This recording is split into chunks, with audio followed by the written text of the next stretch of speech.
Tout à l'heure, il a dit si c'était pas en handbox, c'était une demi-heure. Ah non, mais si c'est pas en handbox, c'est en tout une demi-heure. Le tatou en tant que tel, c'est bah regarde les cœurs, j'en avais fait 5. Mais je pense que ce sera pas une demi-heure, ça sera normal. Ça peut être faisable avant du coup d'aller. Bah ouais, si du coup tu le fais pas. Il vaut mieux le faire avant. Ouais, Ouais, bah on vient oui, de bah déguster, ouais, c'est c'est quand même dommage. bon. Bah ouais, c'est Moi ça. je me dis c'est bien d'y aller avant le réveil de la sieste. Qu'il y en ait un nous qui puisse Le conduire. réveil pour, de la sieste enchaîner. des gamins, c'est maintenant. Non mais moi en fait. si je prends, je prends D'accord. avec une bière. Donc c'est baisé. Tu peux y Ouais, aller. c'est bon. C'est mort. Alors, C'est mort pour moi. Donc est-ce que c'est ok de le faire avant de manger, de le faire avant de partir? Pendant que nous on débat, voilà. Enfin, toi tu prends si tu veux prendre tes machins, moi je débarrasse. Tu prends ouais, mon puis il y a relais. la vaisselle et les vitres. Et la machine à café. Et la machine à que café. j'ai. Ouais, j'ai pas eu le temps. Voilà. Mais de toute façon, toi, tu une de plus.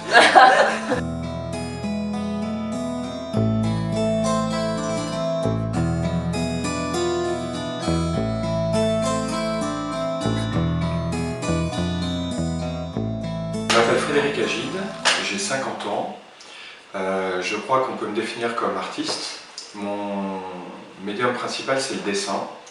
Alors, comme beaucoup de personnes qui ont le dessin comme pratique, comme métier, je pense que je n'ai jamais cessé de dessiner. Mon activité principale depuis l'enfance, c'est le dessin. Et quelles que soient les matières et les activités qu'on a pu me proposer, auxquelles on a pu me soumettre depuis ce moment-là, c'est toujours le dessin qui est revenu comme étant mon activité favorite. Je me suis malgré tout engagé dans la publicité après des études de graphisme et je n'y trouvais pas tout à fait mon compte. J'appréciais l'ambiance des agences de publicité, de communication. J'aimais la créativité, la façon dont on avait de répondre aux commandes qu'on appelait les briefs des clients pour apporter des solutions visuelles et stratégiques à leurs requêtes. C'était très stimulant intellectuellement. En revanche, il y avait en réalité très peu de dessin. Malgré tout, ça a été un tremplin intéressant pour mener des réflexions, enfin une réflexion créative. Et en ayant le dessin comme activité à côté en fait, de mon activité de graphisme, j'ai toujours gardé en fait, cette part de créativité plus libre. Puis dans les années 2010, je dirais, peut-être un petit peu avant, j'ai considéré que la marge de manœuvre d'un créatif en agence de publicité était réduite à peau de chagrin, qu'on ressemblait de plus en plus à des consultants, et je trouvais que le métier devenait de moins en moins sexy.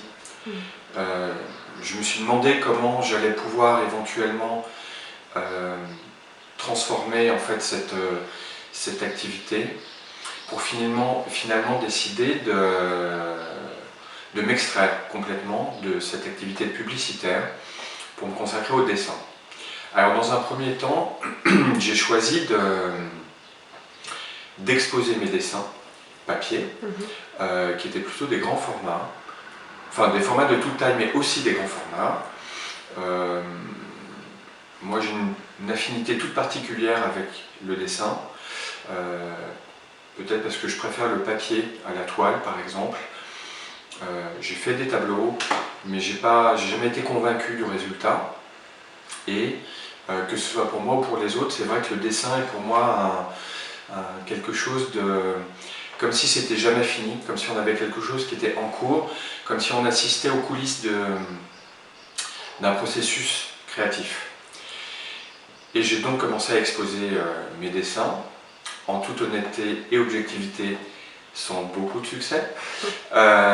Et au détour d'un vernissage de mes projets, de mes dessins, un ami qui lui exerçait dans le tatouage depuis quelques années déjà, avec qui j'avais fait mes études de graphisme, m'a dit « Écoute, si tu veux vraiment vendre tes dessins, il faut que tu fasses du tatouage.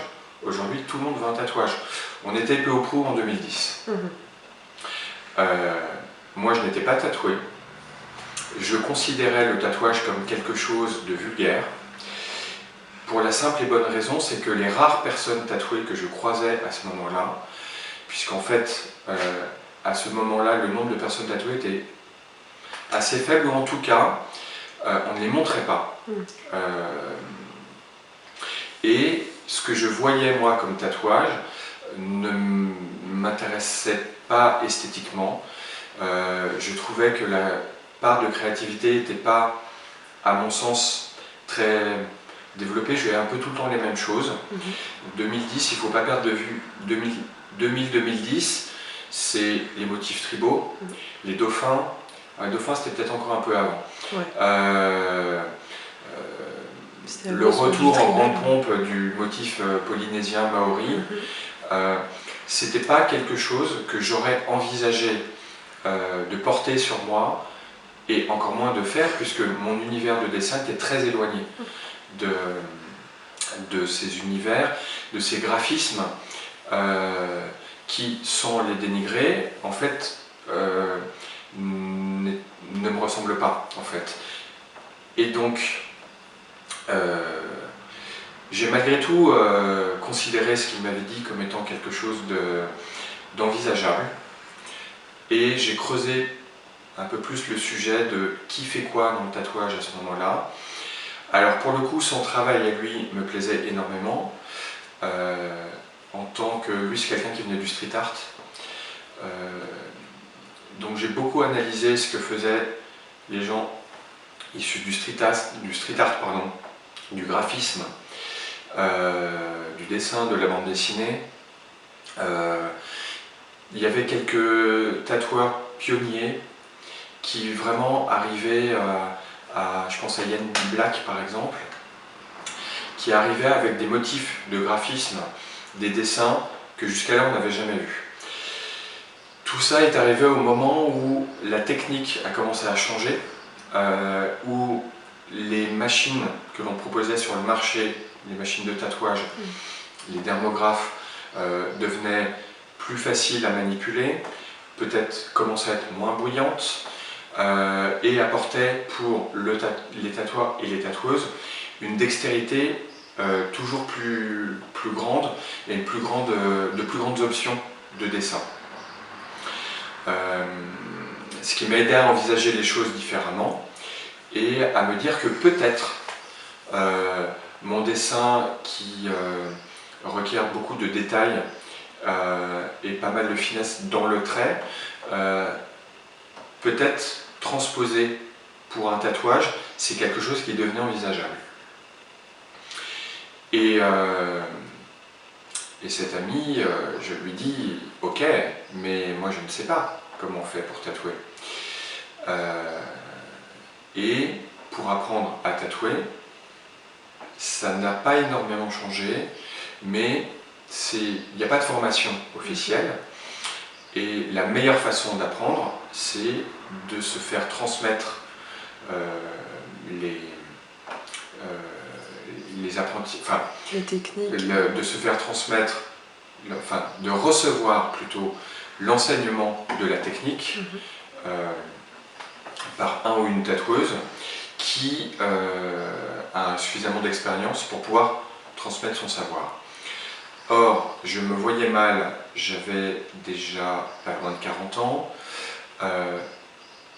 mon ami m'avait bien renseigné, et est-ce que j'avais envie de passer 6 mois, 1 an et demi, sans être payé, à faire une sorte de stage d'observation où j'aurais évidemment beaucoup appris, puisque je ne connaissais rien, mais j'aurais potentiellement aussi passé beaucoup de temps à être un peu le factotum du salon de tatouage, à savoir passer les commandes de consommables, je vulgarise un petit peu, mais peut-être passer beaucoup de temps à faire un peu de ménage et faire des commandes de sopalin.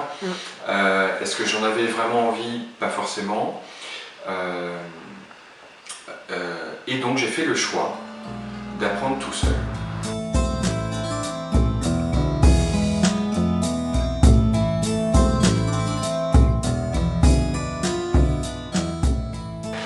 Et donc cet ami m'a dit, voilà ce qu'on peut faire. Moi je ne peux pas te dispenser d'enseignement, je ne peux pas te prendre dans mon shop en tant qu'apprenti, pour des raisons évidentes, c'est que je ne pourrais pas te payer et tu vas vite être frustré et notre collaboration risque de... J'ai pas envie que ça empiète sur notre amitié. Et il m'a dit ce qu'on peut faire, c'est que moi je te coach à distance. Tu vas acheter une machine, je vais te conseiller sur le matériel pour que tu n'aies pas à remettre en cause la partie technique. Ça c'est très important. Ensuite, tu vas acheter des oreilles de cochon ou de la couenne de porc et tu vas t'entraîner, tu vas faire des traits, des traits, des traits, des traits. Moi je vais valider jusqu'à ce que ton trait ressemble à un trait dont la densité d'encre du début à la fin, même sur une petite,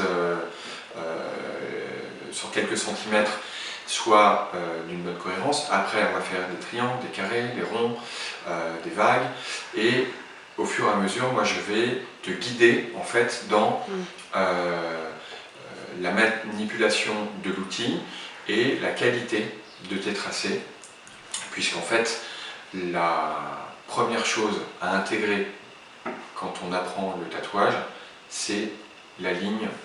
Ce qu'on montre ici, on appelle la ligne claire, c'est-à-dire un trait noir d'une certaine finesse, mais d'une densité d'encre de même régularité du début à la fin. Et donc j'ai fait ça.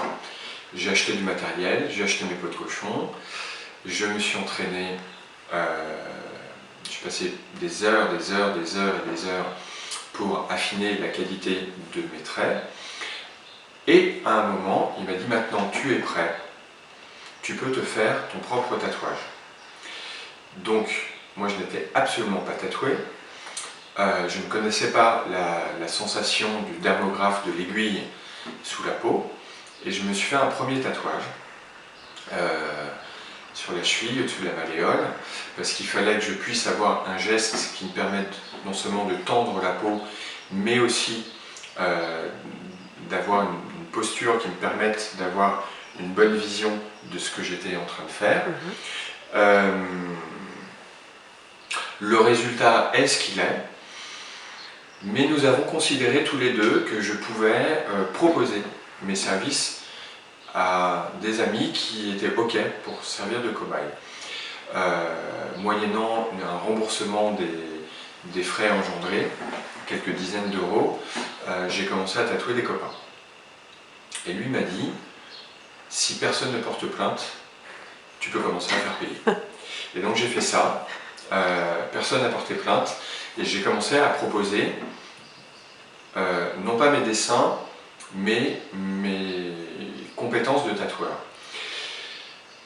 Comme les dessins que j'exposais ne rencontraient pas le succès escompté, je me suis dit, je ne suis pas suffisamment idiot pour les proposer comme tatouage.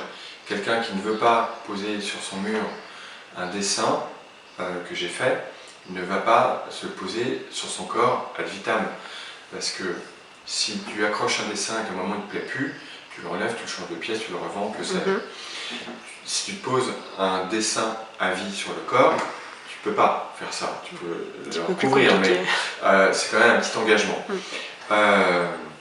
Et pendant, alors j'allais dire longtemps, mais je pense pendant une bonne année, peut-être un peu plus, je proposais des dessins de tatouage qui étaient des dessins que je faisais moi, mais j'allais chercher de l'inspiration. On me disait, je veux un dragon sur l'épaule, et j'allais chercher de l'inspiration ailleurs. J'allais pas chercher une inspiration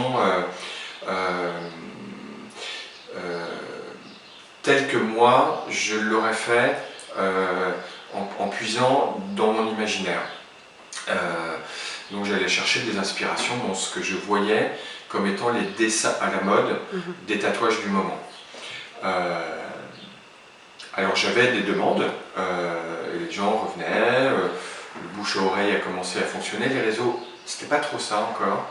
Alors j'étais évidemment sur les réseaux, mais je pense qu'il n'y avait pas encore cet engouement, cet impact qui a commencé à fonctionner un petit peu plus tard. Et un jour, une amie à qui je faisais un tatouage d'inspiration extérieure m'a dit « Tu devrais vraiment proposer tes dessins comme tatouage. » Alors, Oui, qui ne tente rien à rien. Et c'est ce que j'ai fait, et j'ai proposé mes dessins pour les tatouages. Et en fait là, contre toute attente, le bouche à oreille s'est mis à aller plus vite. Et j'ai commencé à remplir, enfin mon carnet de commande a commencé à se remplir de façon beaucoup plus significative. Et donc tant mieux, puisque en fait je pouvais proposer mes dessins d'inspiration vraiment personnelle, et en plus il y avait comment dire, une clientèle pour ce type de dessin. Et ayant passé beaucoup de temps dans la publicité à me poser les questions justifiées du comment, du pourquoi, de la légitimité d'un dessin, d'un message, d'une photo, d'un concept, quand on venait me voir et qu'on me disait j'aurais un dragon sur l'épaule, je disais ok, mais pourquoi? Parce que j'aimais les dragons. Oui, mais pourquoi? Parce que quand j'étais petit, en fait, je sais pas, je collectionnais les dragons. Oui, mais pourquoi? Parce qu'en fait, cette passion m'était transmise par mon père. Oui, et en fait, j'ai pas vu mon père pendant 10 ans. Ah bon, mais pourquoi? Parce que quand il a divorcé avec ma mère quand j'avais 7 ans, là, et en fait je l'ai pas revu, et en fait maintenir ma collection de dragons quand j'étais enfant, c'était me rapprocher de mon père que je ne voyais plus. C'est une histoire inventée de toutes pièces, mais ah oui, mais pourquoi? Et en fait, à chaque fois, je creusais les sujets. Alors l'idée n'était pas d'avoir l'indélicatesse d'une curiosité mal placée, mais d'essayer de légitimer le plus possible le dessin que je faisais pour ces personnes-là, donner un maximum de sens à ces dessins et donc à ces tatouages, pour ne pas se retrouver avec juste un dragon sur l'épaule, mais maximiser le sens du dessin pour le tatouage. Parce que comme chacun sait, même se faire tatouer un symbole infini sur une plage au Mexique, en Thaïlande ou que sais-je, de façon tout à fait anodine, c'est extrêmement porteur de sens, et ça a malgré tout une valeur, une dimension thérapeutique. Parce que en regardant ma cheville, ce dessin, ce petit symbole infini, des initiales, je sais pas, même aussi anodin soit-il, ce dessin, ce tatouage, il va rapporter à un moment donné, il va ramener un souvenir à des personnes, à un lieu. Et ce que moi je voulais faire, ce que j'ai commencé à mettre en place à ce moment-là, c'est capitaliser sur l'empreinte que l'on fait sur son propre corps, comme si on prenait une photographie d'un moment, et de se dire, ou une radio, et de se dire, à ce moment-là, ma vie ressemblait à ça, et hop, j'arrête, en fait, je fais un instantané de ce moment de ma vie, et je le cale à cet endroit-là, et comme c'est indélébile, en fait, j'ai une empreinte à vie de qui j'étais quand j'avais 18 ans, 25 ans, 35 ans, que sais-je, et ça me permet de me souvenir que à cet endroit-là, avec ces personnes-là, tout seul, accompagné, j'en étais à ce moment-là de mon existence. Et beaucoup plus qu'une photographie, beaucoup plus que la mémoire, qui en plus s'étiole avec le temps, j'ai un marqueur identitaire qui consolide en fait mon identité, ma personnalité, parce que je ne peux pas m'en défaire. Je sais que c'est là, et même le petit symbole infini que j'ai fait à 17 ans sur la plage en Thaïlande, que j'ai fait recouvrir à 25, 30, 35 ans, la cover que j'aurais fait par-dessus, elle ne vient pas me masquer. Elle vient, comme un palimpseste en fait, elle vient renforcer l'écriture initiale.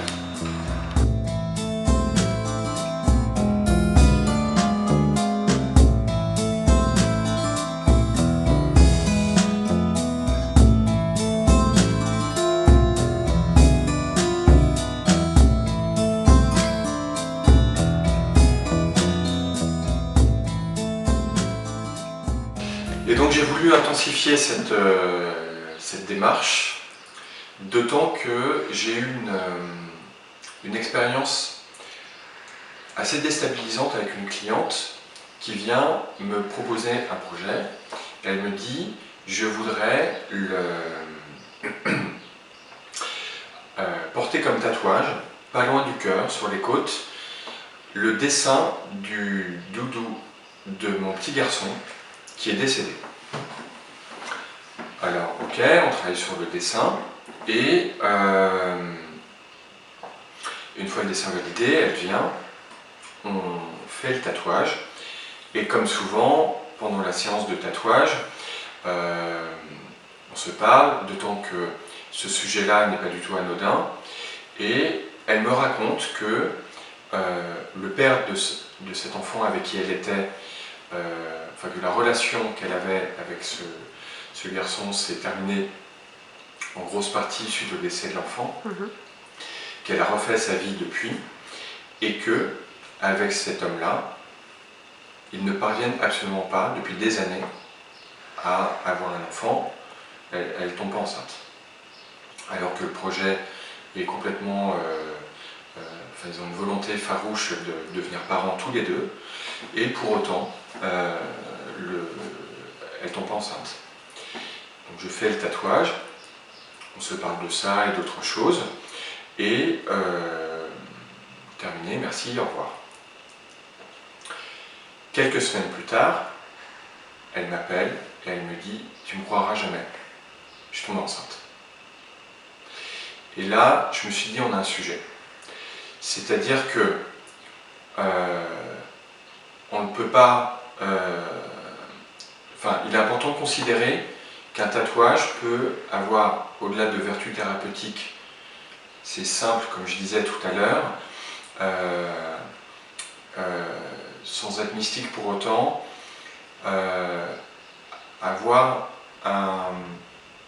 opérer comme une forme de déblocage de certaines situations. C'est pas mon action ou le tatouage qui lui a permis de tomber enceinte, c'est qu'elle avait besoin de faire le deuil de cet enfant, et cette peluche qui en réalité physiquement se trouve dans le cercueil de cet enfant, symboliquement, elle se dit maintenant il est rangé, il est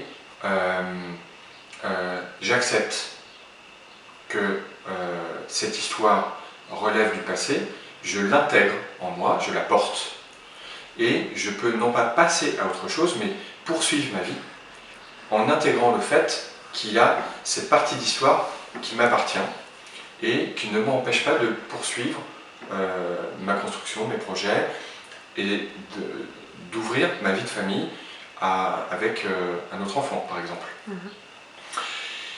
Et j'ai décidé de raconter, de commencer en fait à raconter. Alors, dans un premier temps, j'ai renforcé en fait cette façon de travailler en questionnant en fait sur les projets, toujours en restant à ma place, en essayant de toujours rester à ma place et de ne jamais rentrer dans une forme d'indélicatesse, de questionnement invasif, intrusif plutôt, et c'est devenu finalement une marque de fabrique. Et depuis quelques années, quand on vient me voir, on me raconte un morceau d'histoire que je traduis en dessin, puis en tatouage. Là où auparavant, on me disait « je veux un dragon sur l'épaule », là on vient me voir, on me dit « en fait, j'ai pas vu mon père pendant 10 ans ». Ça fait que j'ai quelques stigmates qui font que on discute, on échange, on tente de trouver une accroche, un angle, une façon qui pourrait symboliser en fait cette histoire, qui pourrait la raconter autrement que de façon positive, autrement qu'en racontant les manquements, et on va se dire tiens, alors effectivement il y a cette collection de dinosaures, Et pourquoi pas un tatouage un dinosaure qui symboliserait en fait le lien conservé depuis l'enfance avec le père, par exemple. Et au bout d'un moment, j'ai décidé de raconter ces histoires sous forme de bande dessinée, un peu comme des portraits où en fait, comme je fais là, mes clients se racontent. Alors j'ai pas souhaité faire des photos déjà parce que je suis pas photographe, et c'est des portraits qui les caricaturent, mais enfin qui les symbolisent plutôt, et ce ne sont pas de réels portraits, c'est juste, ça raconte qui ils sont, qui elles sont, et la façon dont ils sont venus vers moi en disant, voilà, le lien avec mon père qui a été rompu, ou différentes histoires, en montrant ensuite le croquis que je propose, le dessin que je propose, avec les explications, de dire voilà, alors j'ai mis un dinosaure pour telle raison, il est, je sais pas, il fait du vélo, parce que tu m'as raconté que tu fais du vélo, tu es passionné par le vélo, j'en sais rien. Il y a un soleil pour telle ou telle raison, et dans le ciel on voit il y a la constellation de tel, je sais pas, du lion, parce que c'est son signe astrologique. Bref, on trouve des... C'est vraiment un dessin qu'on conçoit ensemble, que l'on fait à deux. Moi j'aime bien parler de co-création, c'est-à-dire que moi je suis simplement l'extension, la main en fait, le crayon qui vient griffonner en fait, les idées qu'on me soumet, et j'en fais un dessin, un tatouage. Donc ces histoires maintenant je les raconte. T'as commencé à les publier sur quel réseau? Alors j'ai d'abord commencé à les publier sur Instagram, qui est vraiment la plateforme sur laquelle je publie, enfin c'est la plateforme principale, il n'y en a pas d'autre. Enfin, il y a aussi Facebook, mais parce que maintenant comme c'est le même groupe, quand on publie chez l'un, ça se publie chez l'autre automatiquement. Et au bout d'un certain temps, j'ai décidé de compiler certaines de ces histoires.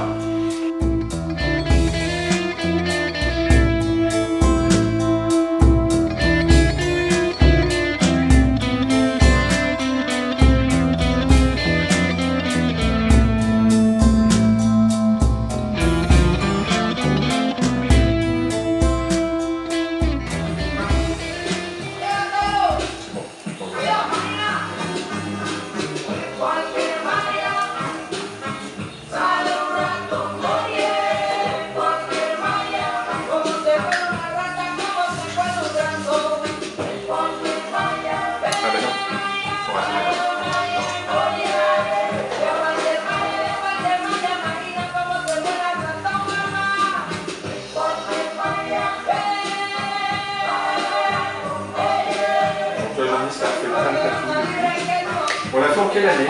On l'a fait en 2000... juste après Covid, Parce que c'était chez Étienne, donc ça devait être 2021 je pense. Ah, il me semblait que c'était plus ancien, je sais pas pourquoi. Mais quand j'y pense, j'ai la sensation que c'est plus ancien aussi. Mais en fait, non. Ouais, En 2021. fait, ça paraît pour beaucoup de gens, et je pense que beaucoup de gens ont volontairement occulté cette partie de notre existence. Ah ouais, la meilleure partie, pour moi. Ah mais ça n'a rien à voir, moi j'ai adoré aussi. Ah ouais, non, mais parce qu'il y en a pas qui veulent l'oublier parce que c'était... Non, c'est que c'était tellement spécial que je pense qu'il y a plein de gens qui ont... Enfin moi j'en fais partie. Il y a une sorte d'espace-temps, et puis il y a eu un avant et un après quand même. Ah bah oui, non, c'est sûr. Là, il y a quelque chose quand tu fais un tatouage, t'as les premiers mois où tu prends l'habitude de l'avoir sur toi, tu le vois beaucoup, et puis après il fait partie de toi intégralement. Et j'ai toujours eu cette sensation où à partir du moment où je me dis ok ça y est il fait partie de moi et je pourrais plus me voir sans, bah, j'arrive plus à dater. Ouais. Il fait tellement partie de moi que Ouais, je vois ce que tu veux dire. c'est comme s'il avait toujours été là, tu vois. Ok. Ouais. Donc c'est vrai que j'ai un peu de mal à dater les, les tatouages. Mais en fait, je pense que, parce que moi, dans ma tête, le Covid, c'était il y a 10 ans aussi. Ça fait pas que 3 ans. Pour moi, c'était il y a... Tu vois Bah, c'est plus ça que je me dis, c'est que ça...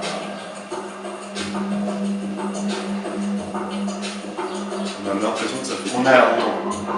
C'est un espace-temps qui est pas...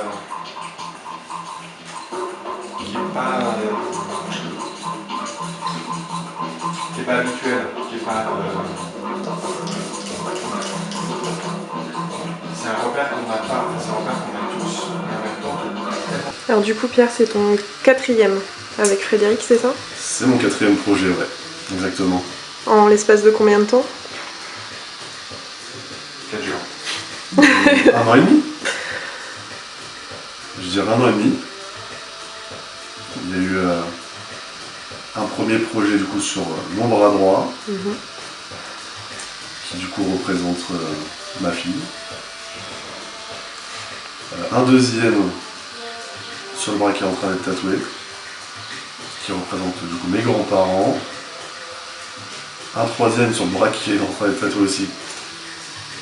Du coup qui en fait c'est un éléphant avec une sucette, et en fait c'est le dessin de Fred qui m'a fait aimer son univers. Donc en fait je me suis fait tatouer pour le clin d'œil. Et du coup le 4e encore sur le bras gauche. Parce que mon bras droit est réservé à ma fille du coup. Ok. Et du coup ce 4e, il a une signification particulière Ouais. C'est mon beau-père, donc j'avais donné à Fred des mots-clés. Donc mon beau-père c'est les chemises colorées. On s'en rend pas compte encore, mais il y aura des couleurs sur la chemise.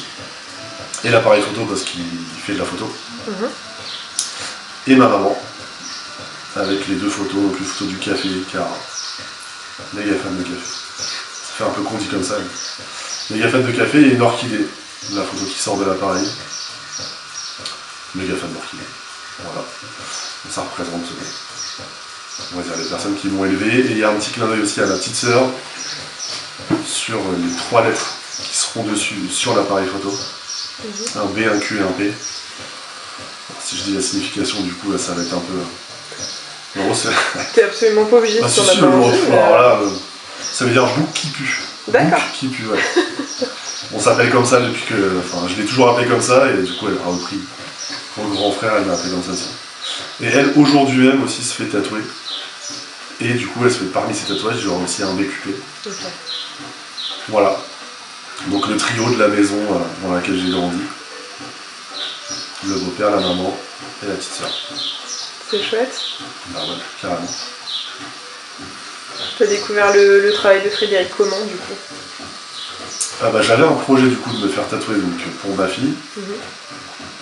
Et c'est une amie qui m'a envoyé son compte Insta. Qui elle en fait m'a dit putain je te vois trop avec ce style de dessin, cet univers. Et donc j'ai fait défiler son compte et ouais je suis tombé sur les défauts et je me suis dit putain ouais, en fait j'aime vraiment bien ce qu'il fait. Il a un peu fantaisiste, un peu fou, un peu.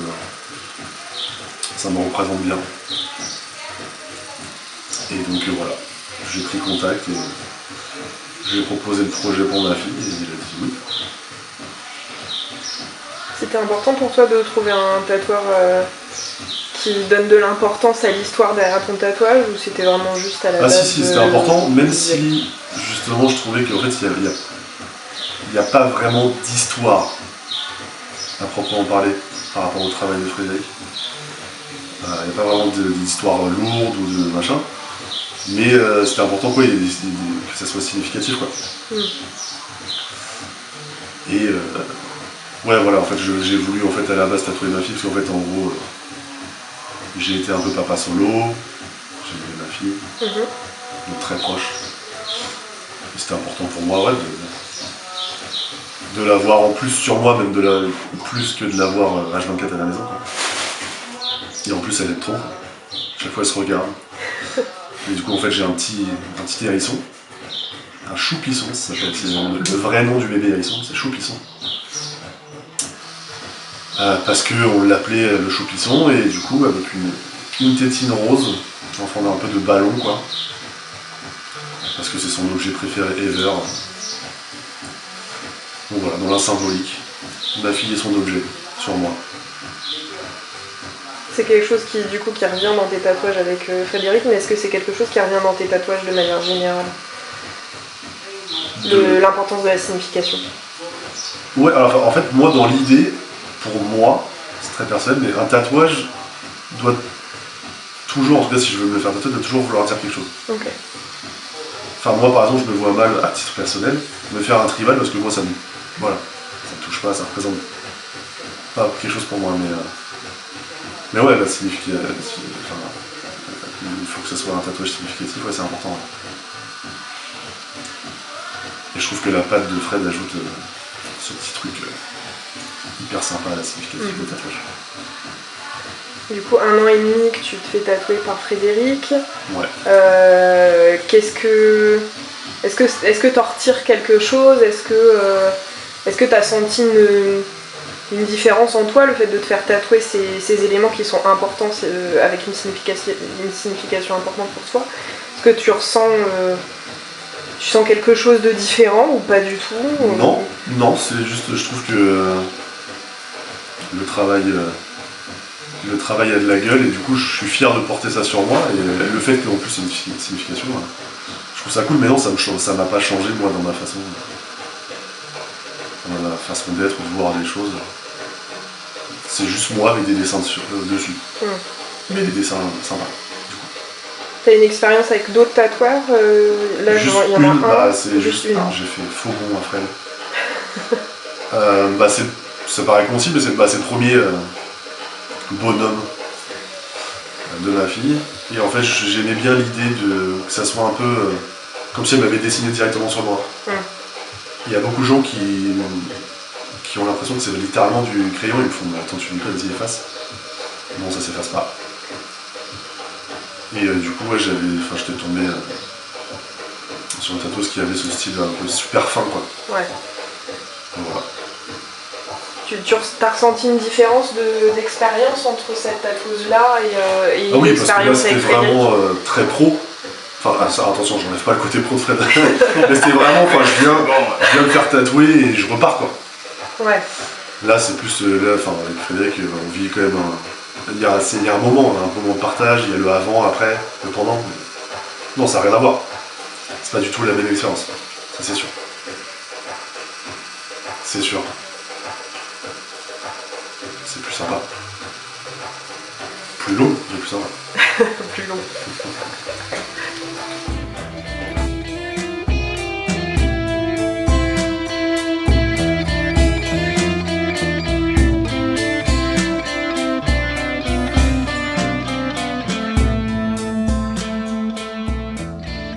J'ai été contacté par une maison d'édition qui m'a proposé de mettre en scène un certain nombre d'histoires, on en a choisi 20, où en gardant le même séquencement, portrait de clients qui racontent leur histoire, le dessin que je propose, l'explication de texte qui va avec, et une photographie du tatouage réalisé. On en a donc compilé 20 qui sont dans un ouvrage qui s'appelle Histoire de tatouage aux éditions Erol. Par ailleurs, je poursuis, en fait, je continue de raconter ces histoires. J'ai simplement changé, le traité graphique de mes histoires est un petit peu différent, et j'essaie de raconter chaque histoire, sauf que je ne suis plus aussi assidu dans la façon de la raconter, parce que ça me prend quand même un petit peu de temps de raconter chaque histoire, de faire chaque croquis et de prendre le temps d'avoir le recul nécessaire pour dire les échanges qu'on a eus et le dessin. Mais malgré tout, j'essaye de raconter quasiment chaque histoire pour les diffuser, et c'est une sorte aussi d'hommage, dans une certaine mesure, que je rends à chaque personne qui vient me voir, enfin hommage c'est un peu bizarre comme mot, c'est un peu triste, une sorte de valorisation plutôt de chacune des histoires qu'on m'a transmises. Et dans Histoire de tatouage, il n'y a pas que des histoires de tatouage. Il y a toute une partie sur les significations, sur les conseils que tu donnes aussi. C'est toi qui as voulu apporter ça au livre ou c'est le travail avec l'éditeur? Non, alors ça c'était pas de mon fait. D'accord. Ça c'était une volonté de l'éditeur. Moi j'aurais pas forcément mis ça dedans. Parce que c'est vraiment au cas par cas. C'est difficile de dire, en fait j'ai mis une étoile, parce que l'étoile ça s'appelle ça, ça, ça. Alors quand je conçois mes dessins, il est vrai que je travaille beaucoup avec différents ouvrages, comme des dictionnaires de symboles, qui permettent, en fait parce que je ne veux pas poser des éléments à signification importante sans savoir vraiment vers quoi je m'aventure. C'est jamais gratuit, il y a toujours une façon de raconter ces histoires de façon figurative, mais aussi de façon symbolique. Et j'essaie d'appuyer en fait la symbolique que j'apporte de façon constructive. Donc je m'appuie sur... ouais, en fait c'est ce que je disais tout à l'heure, j'ai un certain nombre d'ouvrages en fait, sur lesquels je m'appuie parce que ce sont des connaissances que je n'ai pas forcément et qui viennent m'aider à trouver non seulement la source picturale, mais aussi la légitimité de ce que je pose sur chacun de mes dessins. Le mot légitimité, c'est quelque chose qui revient beaucoup dans ton discours et je trouve ça assez intéressant parce qu'il y a quand même plusieurs visions du tatouage. La tienne, elle est quand même très axée sur les symboles. Et il y a quand même énormément de personnes qui se font tatouer qui estiment ne pas se faire tatouer quelque chose pour un symbole. Des fois, c'est purement esthétique, en tout cas, c'est dans leur discours. Mais chez toi, ce qui ressort, c'est quand même beaucoup cette légitimité, le symbole derrière. Donc pour toi, ça n'existe pas un tatouage qui n'a pas de symbolique. Alors je pars du principe que, avant tout, il faut qu'il y ait un coup de cœur esthétique. Les personnes qui viennent me voir, j'ai un dessin qui est quand même facilement reconnaissable. Si on n'aime pas mes dessins, ça va être compliqué. Alors c'est le cas de 100% des tatoueurs, évidemment. Donc avant tout, il y a une dimension esthétique. C'est juste que dans mes dessins, qui ont un aspect, on me dit souvent naïf, enfantin, ce qui pour moi est absolument pas réducteur, j'essaye d'aller chercher en fait l'enfant intérieur de chacun d'entre nous, puisque je me suis même auto-tatoué, en suivant cette même démarche. Et c'est d'aller chercher cet enfant intérieur et de lui donner comme une sorte d'illustration de livre pour enfants où je mets en scène l'enfant symbolique qu'a été cette personne, de façon figurative ou pas. Parfois il y a des dessins qui sont juste des paysages, qui sont juste des objets, qui sont je sais pas, une main, un pied, tout est possible, mais en ayant toujours pour but d'aller chercher, en fait, quand on était enfant, quel était son vœu pieux, qu'est-ce qu'on aurait voulu? On aurait voulu rapprocher nos enfants, lapsus révélateur, nos parents, les éloigner, se rapprocher d'eux, je sais pas, être pompier, je sais pas, footballeur ou danseuse étoile, que sais-je. Mais toujours avoir en tête que le chemin que l'on a fait depuis ses rêves d'enfant, on le met de côté et on va chercher, enfin j'essaye de faire ce travail-là, d'aller chercher en fait cette vocation, cette volonté initiale et de la faire ressurgir dans un dessin. C'est cette légitimité-là en fait que j'essaie de faire jaillir dans les dessins.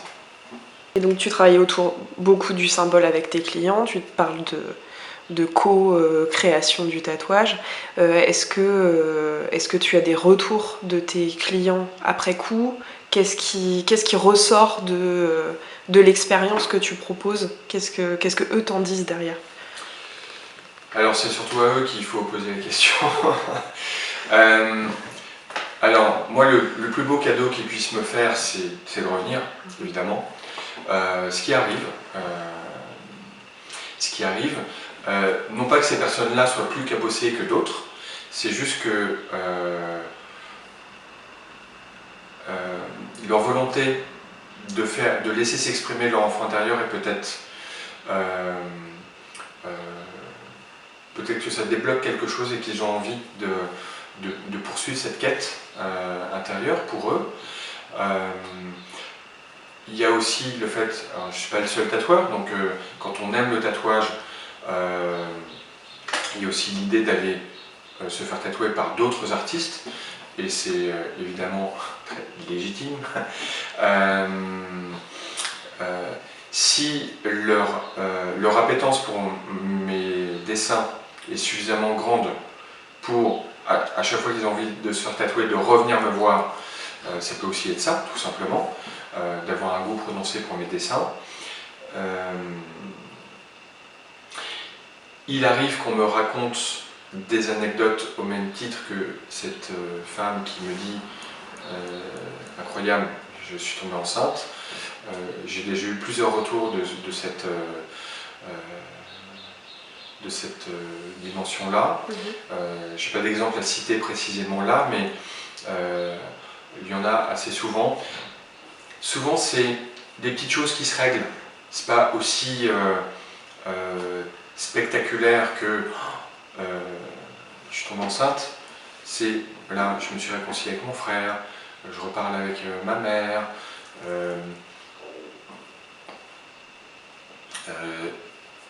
J'ai changé de métier, j'ai rompu avec telle personne, j'ai rencontré l'amour, en parlant, il y a des choses qui me reviennent. Une femme notamment qui a subi les maltraitances de son père. Et on a fait quasiment tout un dos. Ça a pris beaucoup de temps. Elle a choisi de changer de nom.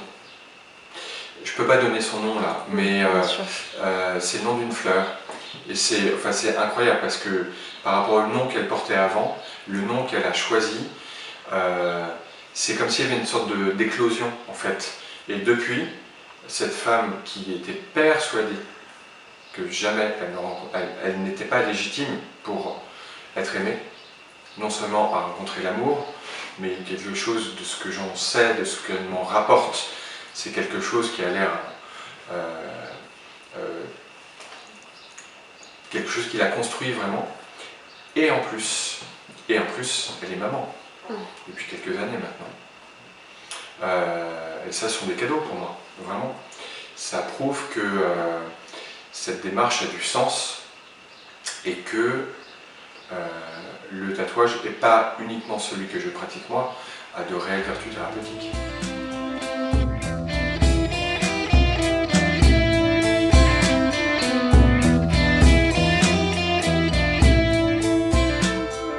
Donc tu disais tout à l'heure que tu as toujours pratiqué le dessin, tu es passé à l'art du tatouage, mais tu fais aussi tu pratiques aussi d'autres arts. Aujourd'hui, qu'est-ce qui fait partie de ton quotidien? Alors aujourd'hui, c'est le tatouage qui prend le plus de place dans l'emploi du temps. D'autant que j'ai une démarche qui fait que à partir du moment où on entre en contact avec moi,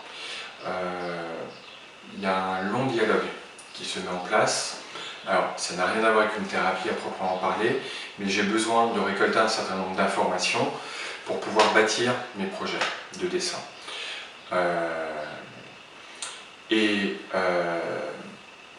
Donc il y a cette partie-là. Par ailleurs, il y a quelques projets d'édition. Donc il y a eu ce premier projet de livre histoires de tatouage, donc, des histoires racontées autour des projets de tatouage. Quelques temps auparavant, j'avais redessiné un tarot de Marseille, qui était un beau projet d'édition avec les éditions Arcana Sacra. J'ai dessiné il y a fort longtemps une bande dessinée, plus ou moins pour mes enfants, et j'ai ressorti des cartons il n'y a pas longtemps, et j'ai décidé de reprendre le projet en main, de lui redonner une forme un peu plus construite. Je l'ai soumis il y a peu à des maisons d'édition. T'es en attente? On verra. Mais j'aimerais bien que ça voie le jour parce que c'est un truc qui m'a plu vraiment. C'est une autre façon de raconter l'histoire. Alors évidemment, ça parle d'enfants et de tatouage.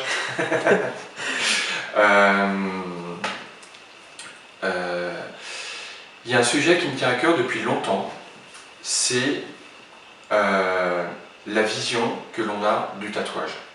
On a l'impression que le tatouage c'est quelque chose, et je le disais moi-même tout à l'heure, moi je considérais, il y a encore 15 ans, 20 ans, que le tatouage c'est un truc vulgaire réservé à une partie de la population très stigmatisée, et que le tatouage était très stigmatisant. Alors, comme je pratique depuis plus de 10 ans et que je suis complètement ancré dans le milieu, j'ai croisé beaucoup de tatoueurs et de tatoués, et j'ai une vision, moi, du tatouage, du milieu du tatouage, de professionnel maintenant. Et j'aimerais bien arriver à avoir, enfin je suis en train d'écrire une forme d'essai qui raconterait, qui raconte la vision que l'on a du tatouage depuis qu'il est rentré, depuis qu'il s'est popularisé, c'est-à-dire il y a une cinquantaine, une soixantaine d'années, en gros avec les pop stars. On a l'impression que le tatouage est né en fait avec le rock'n'roll et les bikers. Or ça existe depuis beaucoup plus longtemps. Je ne vais pas rentrer dans les détails maintenant parce que ça va durer des heures, mais j'essaye de démystifier en fait cette mauvaise vulgarisation du tatouage que l'on a eue, où en fait on l'a sorti d'une pratique artistique pour en faire quelque chose, une sorte de vulgarisation artisanale. Or, on est très loin de tout ça.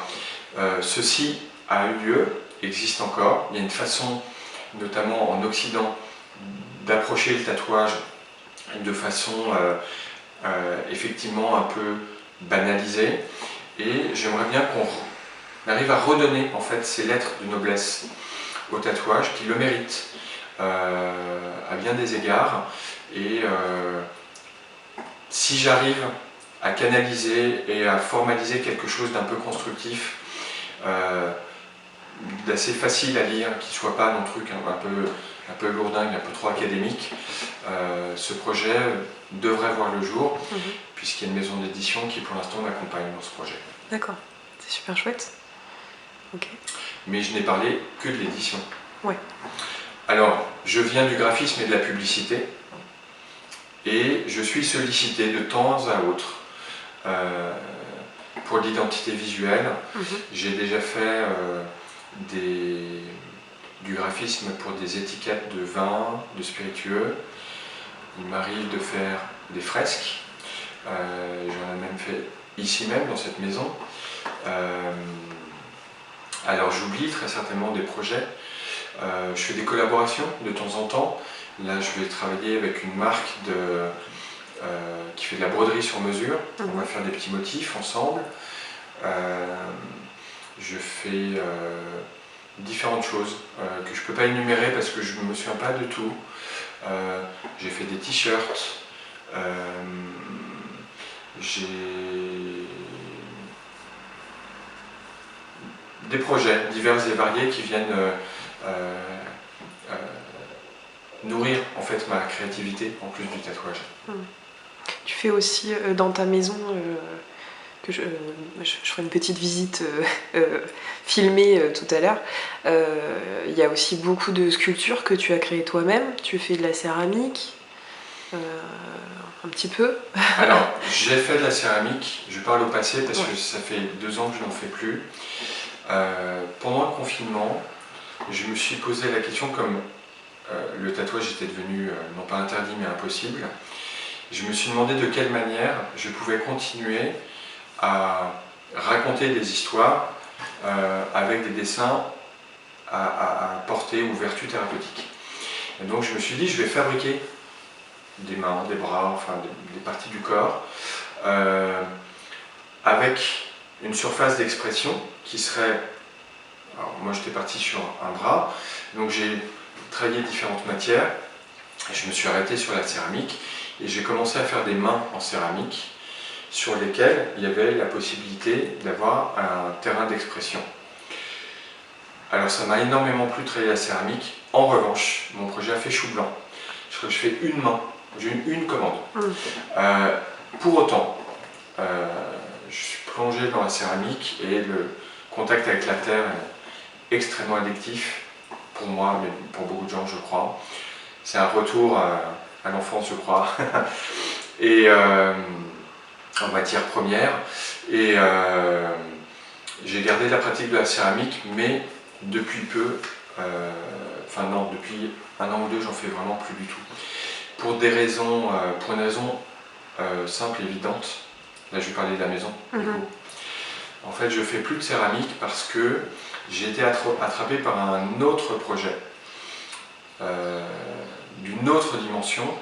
C'est que j'ai toujours été parisien, j'ai toujours vécu à Paris et j'ai toujours pratiqué à Paris en me déplaçant assez régulièrement dans des villes, dans d'autres villes que Paris, un petit peu à l'étranger, Bruxelles. Est-ce que Bruxelles c'est vraiment l'étranger? Je ne sais pas. C'est des cousins. Et j'ai fait le choix de m'installer à la campagne, en Bourgogne, dans une maison que je rénove depuis 2 ans, ce qui me prend énormément de temps.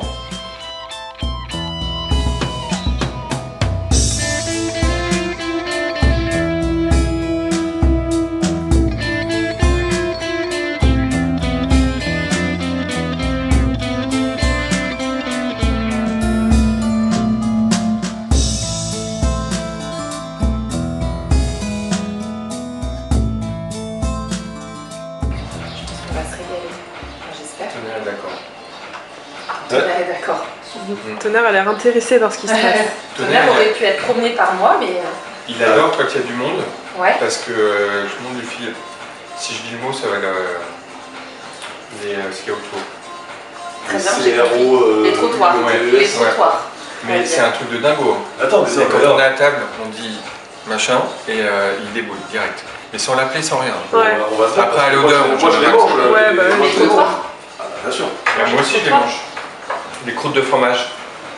Ouh là là. C'est vrai que c'est des trop grosses affaires.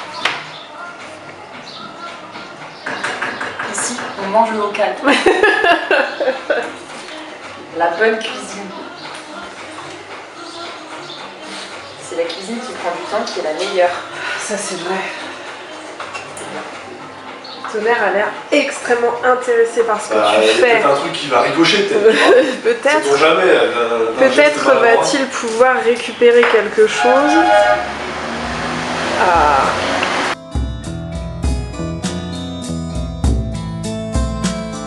Alors, je suis parisien, j'ai toujours vécu à Paris. Et j'ai fait le choix, il y a 2 ans, de m'installer à la campagne, en Bourgogne, pour une raison importante pour moi, c'est que je voulais renforcer l'expérience de mes clients quand ils viennent me voir. Il y avait une frustration partagée des 2 côtés, c'est que les clients venaient... C'est pas grave. On dit bonjour à Tonnerre qui passe. Les clients venaient et ils repartaient. Et en fait, avec tout ce qu'on avait vécu en amont et la richesse des échanges concrétisés par le dessin et le tatouage, il y avait quelque chose d'assez frustrant. Et je me suis dit, ce qui serait bien, c'est d'avoir un moment privilégié avant, alors pendant et après. Et donc je me suis dit, ce qui pourrait être bien, c'est d'avoir un lieu qui se prête à une forme de détente en fait, accentuée, ce qui est quand même pas toujours évident dans Paris Intramuros, et d'avoir un lieu chargé d'histoire, qui vienne poser un peu comme ça une forme d'intemporalité, où je puisse accueillir mes clients et pourquoi pas les recevoir pour un repas, une nuitée, et d'avoir une expérience sur un temps plus long, où ils arriveraient, je sais pas, par exemple, fin de journée, début de soirée. On prend le temps de, parfois on ne s'est jamais rencontré, de se rencontrer, de renforcer les échanges. Pourquoi pas poursuivre un premier travail sur le dessin ou entamer le travail sur un dessin, partager un repas. Bon, en plus, moi, j'aime cuisiner, recevoir, donc tout ça, c'est parfait. Les garder à la maison pour une nuitée et reprendre le projet de dessin ou l'entamer le lendemain et dans la même journée faire le tatouage en admettant que ce soit une pièce qui nécessite pas plus de quelques heures pour que ça se fasse en une fois. Et pourquoi pas pour des pièces de taille plus importante, renouveler l'expérience le mois d'après ou 2 mois plus tard. Voilà. Et l'univers a posé cette maison devant moi à un moment. J'ai pas pu la contourner, donc voilà, j'ai fait cette acquisition il y a 2 ans. Si on m'avait dit la richesse de ce projet et l'ampleur du projet dans lequel je mettais les pieds, je n'y serais peut-être pas allé, mais pour autant, je ne regrette absolument rien parce que ça m'a permis effectivement d'enrichir ces expériences clients qui sont à chaque fois très épanouissantes. J'ai presque la larme à l'œil à chaque fois que mes clients partent de la maison, mais vraiment c'est sincère. Ils le savent. Ça m'impose de poursuivre en fait la rénovation de cette maison sans avoir des pièces en chantier en cours de réalisation, même si c'est loin d'être parfait pour l'instant. Ça fait des moments de partage vraiment privilégiés. Moi je suis toujours très flatté parce que en fait les personnes qui viennent souvent ils me rapportent quelque chose, une bouteille, un produit de chez eux, tu vois. J'ai des gens qui viennent de partout. Tiens, je t'ai ramené des donettes ou je sais pas, enfin tu vois, de la confiture, du miel. Je fais de la confiture et moi ça me plaît énormément ces échanges en fait. Et ça me permet aussi, dans l'exercice de mon activité, d'être au plus proche et j'ai l'impression, depuis que j'ai mis en place cette façon de travailler, de mieux dessiner. J'ai l'impression que mon dessin s'est renforcé, que je vise plus juste à chaque fois et que ma créativité en fait s'est développée, vraiment.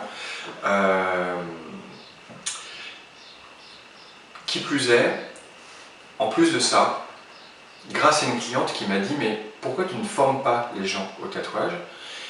J'ai eu l'idée, enfin non, c'est pas moi qui ai eu l'idée, on m'a soumis l'idée de partager mon expérience d'apprentissage, puisque comme je le disais tout à l'heure, je sais ce que c'est que d'apprendre tout seul, parce que je ne suis pas rentré dans les détails, mais l'apprentissage seul, c'est quelque chose d'extrêmement fastidieux.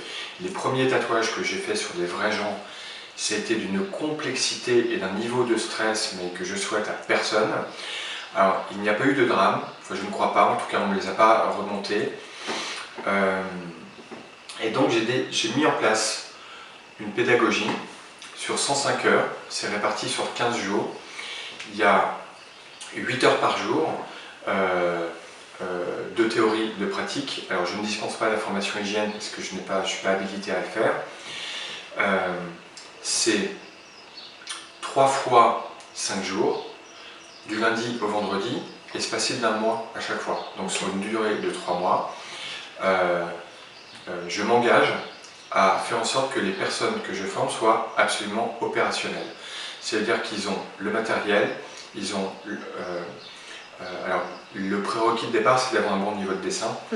Ils ont un univers de dessin qu'on a travaillé ensemble, des planches de flash ou des projets de commandes potentiels qui sont opérationnels, un compte Instagram, un nom. Je suis là, je suis jamais loin, je les coach, on va dire, de loin. Ils ont le niveau technique tout à fait acquis. En revanche, on ne devient pas tatoueuse en claquant des doigts, évidemment. Les premiers tatouages, ce sont des expériences uniques. Je les encourage à travailler sur des petites pièces. On travaille beaucoup en fait sur le dessin pour... c'est-à-dire que je ne les lâche pas dans la nature en leur disant vas-y tu peux faire un dos sur 8 séances de 4 heures chacune. Évidemment non. Je les encourage à travailler sur des petites pièces et à progresser sur leur dessin et leur tatouage de façon cohérente. Ça fait un peu plus d'1 an que je fais ça. Les premières personnes que j'ai formées, certaines en ont fait leur activité principale. C'est une très grande fierté pour moi parce que j'ai dû former pas loin de 20 personnes. Il n'y a pas 2 styles de dessin qui se ressemblent. Chaque personne a un univers de dessin bien différent, très singulier. La partie la plus importante de ma formation, qui semble être la plus facile pour les élèves, et qui est celle pour laquelle je suis plus intransigeant, c'est la partie dessin. Je les force à sortir de leur zone de confort, mais on essaie d'aller le plus loin possible, le plus loin possible. Et le plus beau cadeau qu'ils me font, certains, c'est de me montrer qu'après, ils continuent cette recherche picturale, et que moi je les avais amenés là, ils vont encore plus loin. Et ça c'est fabuleux, c'est génial.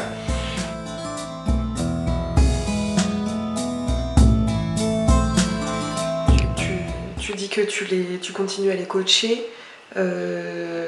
Ça peut durer longtemps, les premières personnes que tu as eues en stage, tu es encore en soutien Alors, dessus on a un système bête et méchant de groupe WhatsApp avec chacun des groupes, où les personnes, s'il y a des personnes que j'ai formées de façon individuelle pour des raisons logistiques, on va dire, ou parce que ce sont des personnes, il y en a aussi, qui ont déjà commencé le tatouage, qui ne sont pas tout à fait OK avec la technique, qui aimeraient progresser, développer leur univers de dessin. Et donc dans ces cas-là, je suis en module plus court. En général, c'est une petite semaine. Et on travaille ensemble des sujets précis. On renforce le dessin, on travaille sur, je sais pas, les lignes, peut-être le remplissage, la couleur, j'en sais rien. Et on renforce vraiment une partie de quoi les faire progresser rapidement, en réalité. Et donc on conserve un lien, et dans les groupes que j'ai créés, il n'est pas rare que un des élèves pose une question, ou moi ce que j'aime bien, je les encourage à montrer ce qu'ils font. Et l'idéal, c'est de montrer des choses sur lesquelles ils n'en retirent pas une grande fierté. De dire, regardez, là en fait, j'ai fait un tatouage qui m'a pris 2 heures. J'aurais pas dû, parce qu'en fait, au bout d'1 heure, j'étais crevé. Et finalement, j'aurais dû, je sais pas, faire une pause. Et en fait, on échange sur les pratiques. Parce que la théorie, c'est bien. Pratiquer sur oreille de cochon, sur les peaux synthétiques, c'est bien. Mais il n'y a que lorsqu'on est confronté à la clientèle et sur le terrain qu'on se rend compte de ces lacunes et qu'on qu'on ajuste en fait son dessin, sa pratique. On travaille aussi beaucoup sur la posture pendant la formation. Et ça, c'est des choses dont on se rend compte, dont on ne peut se rendre compte que quand on est dans l'exercice finalement. Et on fait beaucoup de retours. Et évidemment, plus j'avance dans les groupes, en fait, le dernier groupe que j'ai formé est celui pour lequel j'avais peut-être la plus grande, le plus de connaissances, puisque j'avais déjà les retours des groupes précédents. T'as des groupes de combien de personnes en moyenne? Alors j'essaie de limiter à 3, parce que c'est plus simple, j'ai plus de temps pour chacun des élèves.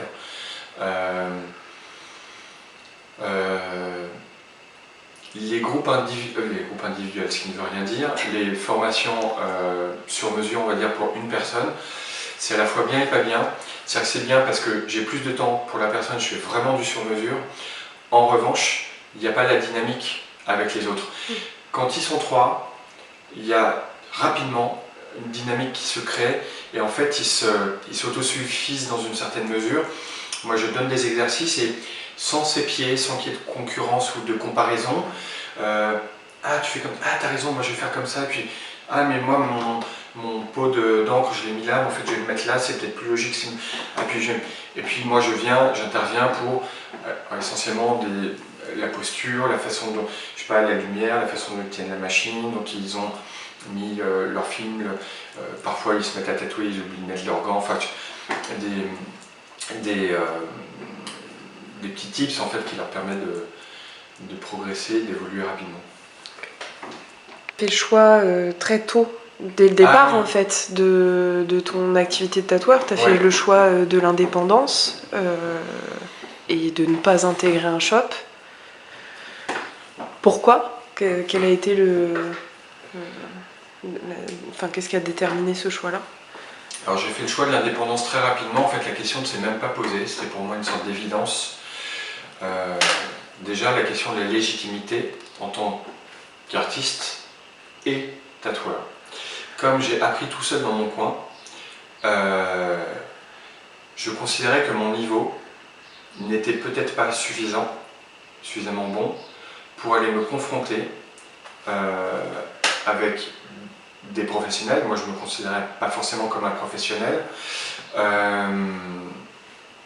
et avec ce fameux syndrome de l'imposture, pour aller me frotter aux autres professionnels. Pour autant, j'ai quand même été faire des guests, c'est-à-dire être invité à aller travailler dans d'autres studios shop de tatouage, un peu à l'étranger et dans d'autres villes en France, où j'ai toujours été très bien accueilli. Et j'ai pas toujours trouvé que c'était un milieu, à ce moment-là, dans lequel baignait une très grande bienveillance. Bien au contraire, j'ai trouvé que il y avait beaucoup d'entre-soi, que le partage ne se faisait pas de façon naturelle et spontanée, qu'il fallait être méritant, qu'il fallait montrer comme s'il fallait subir une forme de bizutage pour rentrer dans une caste. Et pour moi, tout ça, ça ne rentre pas dans une pratique artistique. Et de façon tout à fait naturelle, je me suis dit, en fait, je fais mes trucs dans mon coin pas parce que je boude le système, mais parce que je ne m'y retrouve pas, je ne me reconnais pas en fait. Et dans la mesure où en fait ça ne pose pas de problème à ma clientèle de venir me voir, qui ne s'étonne pas de me trouver dans un studio privé, de me trouver dans un endroit où je suis le seul tatoueur, où j'ai pas de collègues, ça pose pas de problème en fait.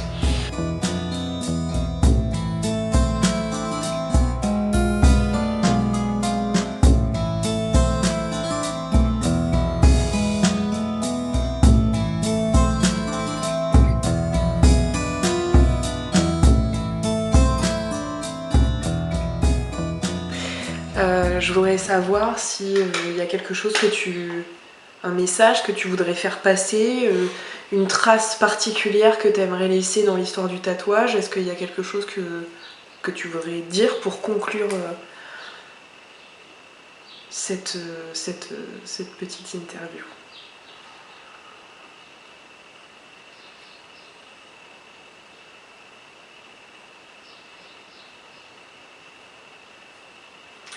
Je pense que moi, ce qui me plairait, et si je m'étais entendu dire ça il y a 15 ans, je ne me serais pas cru, je trouverais ça légitime pour le coup, que le tatouage trouve ou retrouve, mais je pense que c'est plutôt trouve, sa place dans l'histoire de l'art, qu'elle n'a pas, qu'il n'a pas, pardon, parce que je trouve que plus que jamais, aujourd'hui, le tatouage est une forme artistique complète et cohérente dans ce monde où les repères évoluent à vitesse grand V, où tout est éphémère, où les liens entre les gens sont dématérialisés. Là, on a une pratique artistique qui se fait sur un support vivant, avec du contact, des échanges et du lien.